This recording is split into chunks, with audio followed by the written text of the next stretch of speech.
And all I wanted to do was hold my sister. But the police officer said, no, Lois, it's too bad. 67-year-old Donna Pringle, a woman beloved in the West End. So she was well known within the community, but she was older than me, but she really helped the elderly. The face of another pedestrian hit and killed while crossing the street in a crosswalk.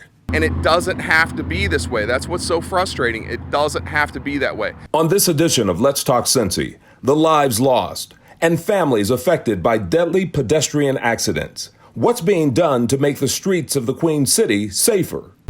From WLWT, this is Let's Talk Cincy, presented by Western and Southern Financial Group.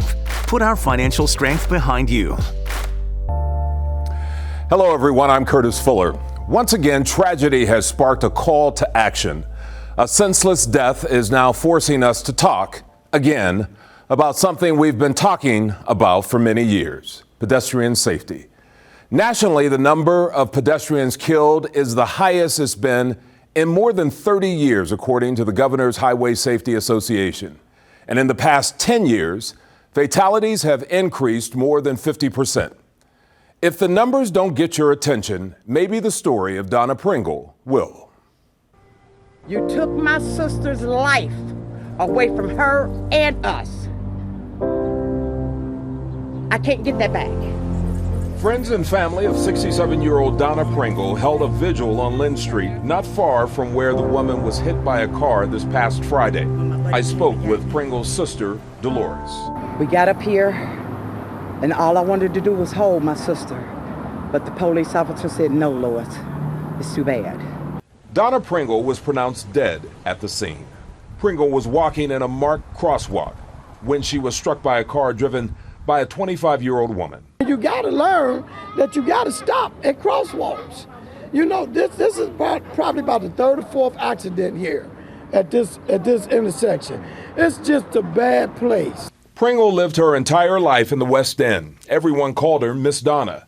She loved this community, and folks in this community loved her. She cared about everybody. She knew no stranger. If you had a request for her to do anything, she was willing and she would do it, no matter what the weather. As I stated before, Donna was just one of them people that would go out of her way to make sure you had what you needed. What she simply was doing was God's will. She was taking care of elderly that couldn't do for themselves.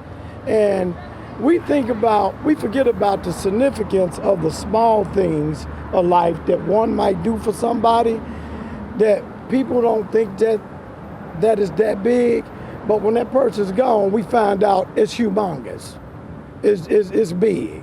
And all the children that she put on the bus, the children that she received every day after school, all the elderly that she taken care of in Parktown, my mama, Miss Brown. We don't know how you replace somebody that do this without even thought. They just do it out of compassion because they love helping people. What we need is more people like Donna Pringle. And I've been crying for the last few days, just saying, well, what are the elderly gonna do now? So my prayer is that God will send other angels to replace this one. That's my prayer. Pringle's death points to a larger issue the city has been addressing: pedestrian safety. In fact, signage was placed at this crosswalk where she was killed just last year because of concerns. Derek Bauman is a former police officer and is a vocal pedestrian safety advocate. Lynn Street is a prime example of terrible urban street engineering.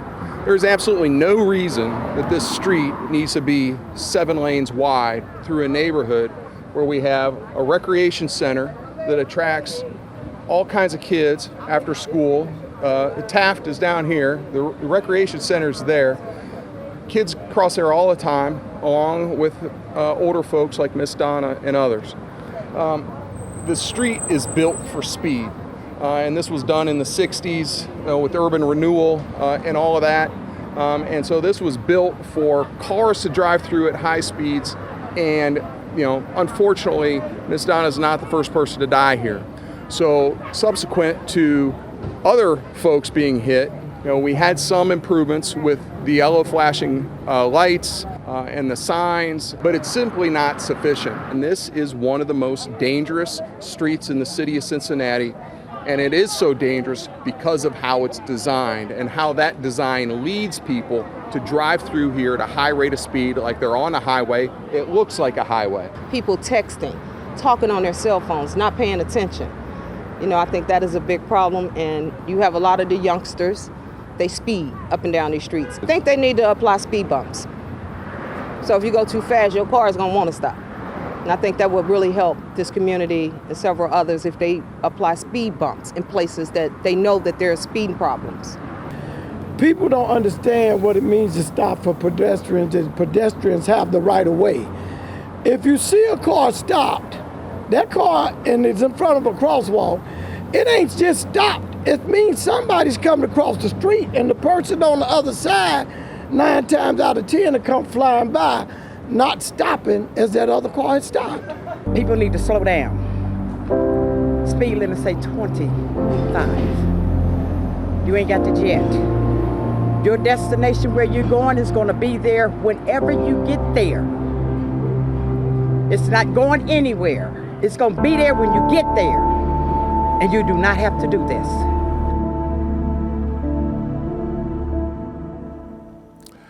Well, many communities have been working to aggressively reduce pedestrian deaths. This is an issue that can be solved. One way is making sure our streets are not dangerous by design.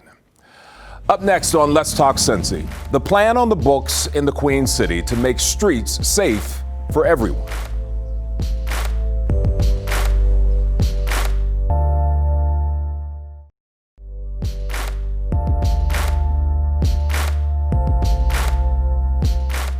It's called Vision Zero. This is a strategy to eliminate all traffic fatalities and severe injuries. It is a bold concept that was first implemented in Sweden back in the 90s. Vision Zero has proved successful all across Europe, and now many communities throughout the United States, including right here in Cincinnati, have embraced this strategy. Citizen involvement is very, very important. I spent some time talking with one over-the-Rhine resident who has made the issue of pedestrian safety his personal crusade. The city has adopted Vision Zero, which is a model that's used across the country and across the globe to reduce traffic crash deaths to zero is the goal. And subsequent to that, they've done a number of things, but it's been, I would say, low-hanging fruit. We need to really reimagine how our streets are designed. There is a lot more that can be done, that needs to be done in terms of reimagining how we engineer our streets to make them safe for people. And particularly now, in this time of COVID, we see with reduced traffic counts that the speeds have increased. And so what we have on our streets now, even though the total number of vehicles are down, the way people are driving has become more reckless and higher speeds, which we know is very unsafe for people on bikes, people using mobility devices, wheelchairs, and people walking. And so that's the challenge that we face right now that's being really amplified because of the state of things as they stand. This is a problem across the country, but we see that the places that have really adopted this model and internalized it are making a lot more progress. And so in the big scheme of things, it's a challenge nationally across the U.S. because we've designed our streets for the last 70 or 80 years for high speeds of automobiles. And those chickens are coming home to roost right now. Last year, we were going pretty strong on this issue, and then it, in some ways, just stopped. Right, and the problem hasn't stopped. The problem's actually gotten worse. We really saw the focus kind of centered when we had, in the fall of 2018, we had 13 CPS kids hit coming or going to school. Now, in this past school year, the kids were out of school for the last 3 or 4 months from COVID purposes. And so, it's that news cycle kind of thing. But the reality is that people haven't stopped getting hit by cars on our streets. And so we've adopted this model, but just having it as a slogan isn't good enough. We need real action, and not a scenario like we've had with Liberty Street, where it takes 7 years to reduce that footprint of that street by one lane. It can't be that way on Lynn Street. We need to make real progress, and not just downtown, not just in over the Rhine and the West End, but across the city of Cincinnati, and rethink and then take bold action on how our streets are designed and make them safe for everyone, not just cars going at 100 miles an hour through our neighborhoods. So it was about 12 months ago, a little less than 12 months ago, you and I went around the city at various spots. Has it changed at all? I mean, because we got a great perspective when we went to various locations. Would I see the same thing now? Yeah, I mean, not a lot has changed. We checked out a few hot spots that have received a number of complaints. Take Reading Road in Avondale, for example. And so this is another area where we've had multiple pedestrians hit by cars, where the street design is just such that we have cars like this racing through it at high speeds. Judy Harris rides the bus along Reading Road. Yeah, and then zoom right around, and they'll come from behind and they'll go right around that bus, trying to make that turn. And the bus driver has to tolerate it. Near Western Hills High School, the site of several accidents, a lot of signage has gone up, but folks tell us the problem of speeding continues. The West End along Lynn Street, near a school and the Y. One woman in a wheelchair had a disturbing perspective. Right on red. Yep. They don't even stop. They just zoom, and I'm So the right on red is the issue. right on red. They just don't slow down. A lot of people don't pay attention. They don't pay attention to what they're doing. So I almost get hit almost every day. Well, the city of Cincinnati reports the current Vision Zero plan targets school zones, recreation areas, neighborhood business districts, and high-volume pedestrian crash areas. According to the city's website, 250 projects citywide are slated for design and construction. However, due to COVID-19's impact on staffing, some projects, we're told, will not be able to begin until 2021.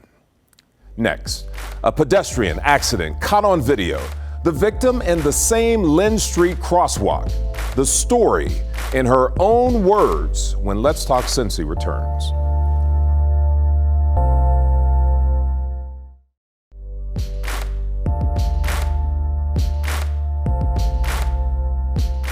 Welcome back, everyone. At the very crosswalk where Donna Pringle lost her life, another person faced a similar encounter, but fortunately, she lived to tell her story. Well, I was going across the street, going to my mama's job, because she worked at the Lincoln Center, so I was just going in there to hang with the kids. And I'm walking across the street, and it was a red light over there, so I'm crossing right there, and all the cars stopped so I can go across the street. And this woman, she was just speeding. She wasn't looking at me. She was on her phone, literally. She was not paying attention at all, I went right there. So all I heard was a horn. And it hit me, and I flew up in the air and fell right there. It was finna be a hit and run if a truck would have never came right there and stopped me. I feel like people feel like they don't want to do the speed limits. It don't matter. And tell us about the injuries that you still have. Oh, I have leg pain when it rains and stuff. Or when somebody hit it hard, it just hurts. My side, it hurt. My side, I had to get physical therapy for 2 months because my leg was not just trying to get back together. And what would you say to anyone that's going down Lynn Street? Well, just pay attention. Look at what y'all see. Wait for people to cross the street. Don't honk the horn. Just be patient. More now on Cincinnati's Vision Zero. The city reports it has looked at crash information from 2016 to 2019 to determine areas that have had the greatest number of accidents involving pedestrians. The city wants community feedback. One of the biggest complaints is drivers simply going too fast. That's the real crux of the problem, because we know that at 20 miles an hour, a pedestrian has a 90% chance of surviving a crash with a vehicle. At 40 miles an hour, there's a 90% chance that the pedestrian dies. And so ultimately what this is about is slowing traffic. Now what we've seen in the last several months with COVID is that the actual traffic counts, the number of vehicles are down, but the speeds are up because that other traffic actually acts as a barrier, acts as a traffic calming device to slow people down. But we have scenarios now where you can reach top speed and nothing's in your way. And so we're actually talking about, speed humps. We're talking about speed humps as integrated with a crosswalk. We're talking about narrowing the footprint of the street to give this perception to drivers that I need to slow down.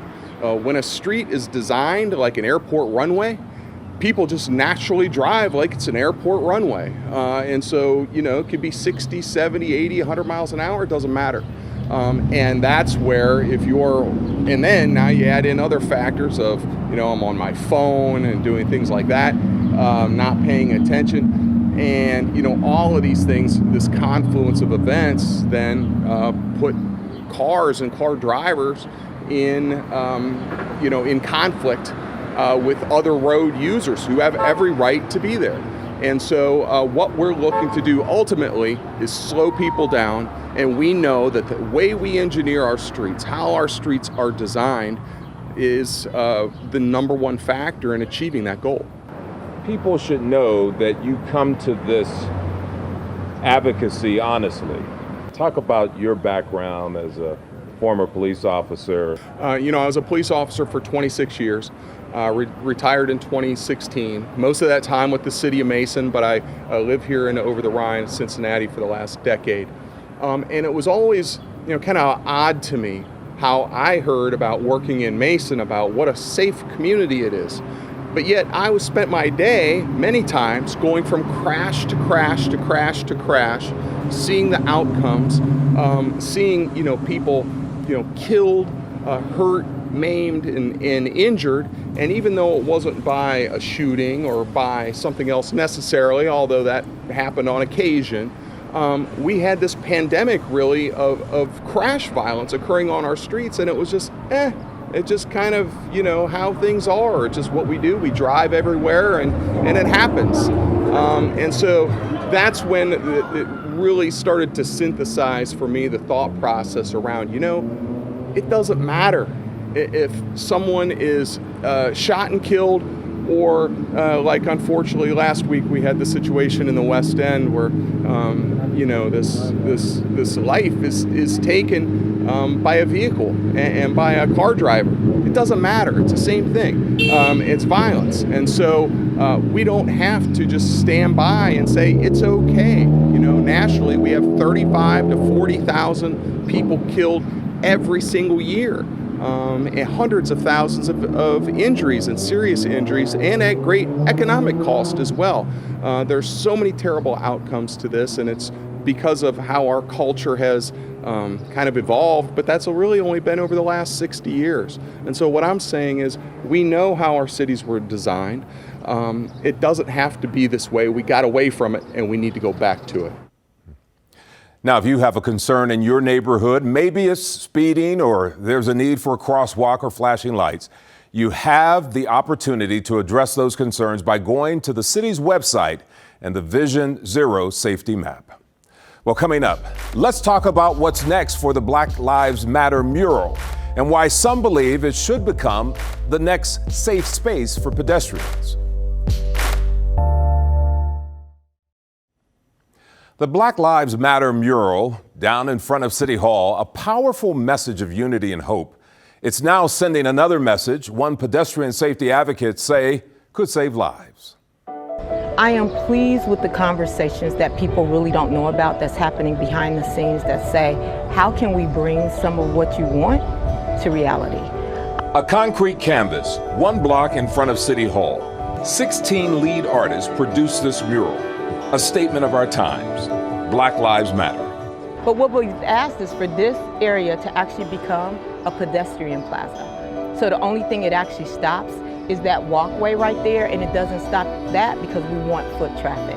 I've seen so many people come down and say, you guys really, this needs to be shut down. This is amazing. And literally cars trying to veer around the letters so as to protect the integrity of the artwork. So it clearly makes no sense to not make this a pedestrian plaza, our area where I could see tables and chairs kind of set where people can sit and have conversations. This is that area where we can converse, where we can come together to learn, to grow together, and to understand really what this is all about. Each artist was given a letter. Adoria Maxberry had the letter M and was asked to portray children growing into adulthood. Even though they've been buried in adversity and frustrations and all of the things that society tries to systematically place on us, I thought of my own family and all the children that I teach and wanting to see them transition into adulthood. Kamonte Figs had the letter S. When they gave me the S, my letter was supposed to be justice and equality and peace and fairness. So that was the whole idea, and to me that was like liberty. Artist Michael Kopaj was given the letter B. I wanted it to be a symbol that represented resistance and resilience. Questions remain about how the mural will stand the test of time. Council backed the project, but for now, the street will remain open to traffic, something the organizer would like to see changed. First of all, today what I've asked for is to at least shut it down on the weekends until we can decide. Right now, what I don't want to happen is like today, people come to see it, and I'm always so nervous they're gonna get hit by a car. And that's the last thing any of us want. And so we really do need to get this shut down. The street should be capped. I think that it should be repaired so that it can be, the vibrancy can be restored. I do think it should be clear coat. We could have some tables down. On this side of downtown particularly, there's really nothing here, so it would increase foot traffic. You could kind of expand the business district. It would be a tourist destination. I think there are a lot of positive benefits that Cincinnati would have if the street was closed off. From a personal perspective, I think that it would solidify and reinforce that not only do we believe, but the city believes that, you know, our lives matter. You know, if our lives matter, then all lives matter, and that's what we're trying to get to, you know, a situation where all lives actually do matter. Well, that's all the time we have for this show. Thanks for joining us for this edition of Let's Talk Cincy. We want to hear from you. Email us your ideas at ltc@WLWT.com. You can always catch up on any Let's Talk Cincy show 24/7 on WLWT.com and our YouTube page. Again, thanks for joining us for this edition of Let's Talk Cincy.